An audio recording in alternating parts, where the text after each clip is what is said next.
قدیم زمانے کی بات ہے کہ کسی ملک میں ایک رحم دل بادشاہ حکومت کرتا تھا جو اپنے عدل و انصاف کی وجہ سے بڑا مشہور تھا۔ بادشاہ نے اپنے وزیروں کو یہ حکم دے رکھا تھا کہ اسے ملک کے کونے کونے کی خبروں سے خبر رکھا جائے تاکہ کوئی بھی غریب آدمی انصاف سے محروم نہ رہے۔ ایک دن بادشاہ کا وزیر سمندر کے کنارے کسی کام سے اپنے قافلے کے ساتھ گزر رہا تھا کہ اس نے ایک بوڑھے آدمی کو سمندر کے کنارے کے ساتھ دوڑتے ہوئے اور یہ کہتے ہوئے سنا، میرا خزانہ سمندر کے اس پار ہے۔ بوڑھا آدمی دوڑتا ہوا کبھی اس طرف آتا اور کبھی دوڑتا ہوا دوسری طرف جاتا۔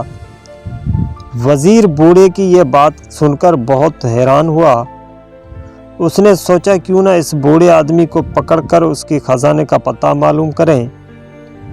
وزیر نے اس بوڑھے آدمی کو قید کر دیا اور بادشاہ کو اس بات سے بے خبر رکھا۔ کئی دن گزرنے کے بعد وزیر اس بوڑھے آدمی سے خزانے کا پتہ نہ پوچھ سکا۔ وزیر نے سوچا تھا کہ میں بوڑھے آدمی کا بتایا ہوا خزانہ حاصل کرنے کے بعد ملک کا امیر ترین آدمی بن جاؤں گا، مگر اس کا وہ خواب پورا نہ ہو سکا۔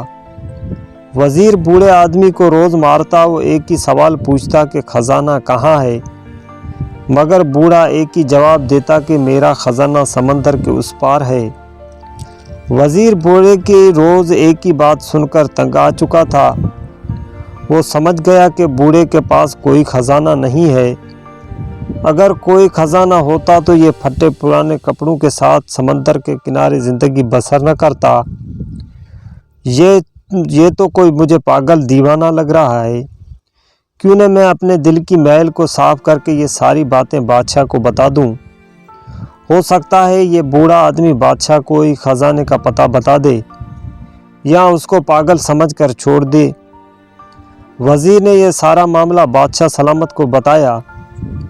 بادشاہ نے اپنے خادموں سے کہا کہ اس بوڑھے آدمی کو صاف ستھرے کپڑے پہنا دیں اور کھانا کھلا کر میرے پاس لے آئیں۔ پھر بادشاہ نے کہا، بابا جی آپ کا خزانہ کہاں ہے؟ بوڑھے آدمی نے پھر وہی جواب دیا کہ میرا خزانہ سمندر کے اس پار ہے۔ بادشاہ نے وزیر کو حکم دیا کہ بوڑھا آدمی جہاں کہتا ہے اسے وہاں لے جاؤ۔ وزیر نے سفر کی تیاری شروع کر دی۔ اگلے دن صبح سویرے گھوڑے تیز رفتاری سے دوڑتے چلے جا رہے تھے۔ پھر مختلف راستوں سے گزرنے کے بعد ایک جگہ زمین نرم ہونے کی وجہ سے بادشاہ کے وزیر کا گھوڑا زمین میں پھنسا چلا گیا۔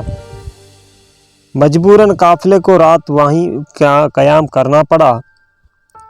پھر اگلی صبح ہوتے ہی وہ اپنی منزل کی طرف چل پڑے۔ سفر کئی دنوں تک جاری رہا۔ جنگلوں سے نکل کر قافلوں نے پہاڑوں کا رخ کیا۔ پھر سمندر پار کیا تو ایک تنگ سی پہاڑی راستے سے گزر کر قافلہ وہاں پہنچا، اس لیے گھوڑوں کو باہر رکھنا پڑا۔ پھر بوڑھا آدمی خوشی سے سب کو چھوڑ کر ایک غار کے اندر چلا گیا جہاں اس نے اپنا خزانہ دبایا ہوا تھا۔ غار کے اندر جا کر بوڑھے آدمی نے قافلے والوں کو آواز دی، آؤ جاؤ میرے ساتھیوں، خزانہ مل گیا ہے۔ جب غار کے اندر آ کر قافلے والوں نے پھٹی پرانی ڈھیر ساری کتابوں کو دیکھا تو وہ حیران ہوئے، کیا اس بوڑھے آدمی کا یہ خزانہ ہے؟ مگر قافلے والے کر بھی کیا سکتے تھے؟ جب وزیر اور اس کے ساتھی پھٹی پرانی کتابوں کو گھوڑوں پر لاد کر بادشاہ کے محل میں پہنچے تو بادشاہ بوڑھے آدمی کی پھٹی پرانی کتابوں کو دیکھ کر حیران رہ گیا اور دل میں سوچنے لگا کہ کیا بوڑھے آدمی کا خزانہ یہ پھٹی پرانی کتابیں ہی ہیں؟ مگر بادشاہ عقل مند تھا، اس نے بوڑھے آدمی سے پوچھا، بابا جی آپ ان کتابوں کی قیمت مجھ سے کیا لیں گے؟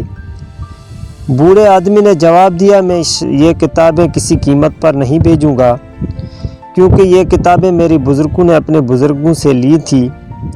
بادشاہ بوڑھے آدمی کی بات سن کر بڑا حیران ہوا۔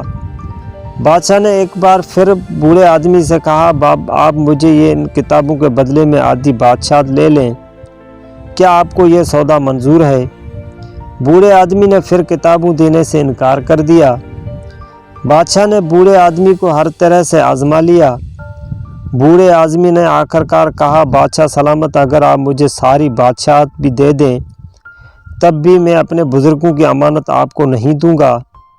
بادشاہ بوڑھے کی بات سن کر بے حد خوش ہوا اور کہا کہ علم بہت بڑی دولت ہے۔ بادشاہ نے بوڑھے آدمی کی شاگردی اختیار کر لی اور ایک عالم کا شاگرد کہلوانے میں فخر محسوس کیا۔ بے شک درخت اپنے پھل سے اور انسان اپنے عمل سے پہچانا جاتا ہے۔